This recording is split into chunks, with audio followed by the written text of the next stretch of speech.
মিশর, রহস্যে ঘেরা পিরামিড আর নীলনদের দেশ। প্রাচীন সভ্যতা, লীলাভূমি এবং রহস্যে ঘেরা দেশটির সঙ্গে জড়িয়ে আছে কত ইতিহাস আর ঐতিহ্য। আফ্রিকা মহাদেশের উত্তর পূর্বাংশে অবস্থিত যে দেশটি, তারই নামই মিশর। প্রায় 4 লাখ বর্গমাইল আয়তনের মিশরের রাজধানী কায়রো। তবে বিশ্বজুড়ে স্মার্ট সিটি গড়ার প্রতিযোগিতায় মিশরও পিছিয়ে নেই। মরুভূমির বুকে বিশাল অর্থনৈতিক বিনিয়োগে নির্মিত হচ্ছে দেশটির নতুন প্রশাসনিক রাজধানী। এটি শুধু ভবিষ্যতের আধুনিক শহরই নয়, বরং কায়রোর অতিরিক্ত জনসংখ্যা, যানজট ও পরিবেশ দূষণের বাস্তব সমাধান হিসেবেও বিবেচিত হচ্ছে।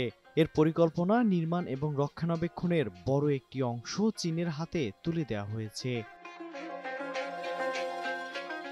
কায়রো থেকে ৪৫ কিলোমিটার পূর্বে মরুভূমির কেন্দ্রস্থলে ৭০০ বর্গ কিলোমিটার এলাকায় গড়ে উঠছে এই নতুন শহরটি। ৬০ লাখেরও বেশি মানুষের আবাসনের উপযোগী করে নির্মিত হচ্ছে এই প্রশাসনিক রাজধানী। ২০২৩ সাল থেকে ধাপে ধাপে এখানে সরকারি দপ্তর ও কর্মকর্তাদের স্থানান্তর শুরু হয়েছে।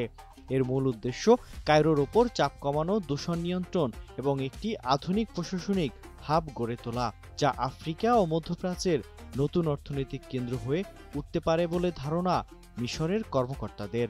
এই প্রকল্প চীনের সঙ্গে অংশীদারিত্বের মাধ্যমে বাস্তবায়িত হচ্ছে, যা বেল্ট অ্যান্ড রোড ইনিশিয়েটিভের আওতাধীন কৌশলগত সম্পর্ককে আরও মজবুত করেছে। মিশরের নতুন প্রশাসনিক রাজধানী গড়তে খরচ হবে আনুমানিক $3.8 বিলিয়ন মার্কিন ডলার। এতে থাকবে প্রেসিডেন্টের প্রাসাদ, সংসদ ভবন, সরকারি দপ্তর, বিদেশি দূতাবাস এবং আধুনিক আবাসিক ও বাণিজ্যিক এলাকা।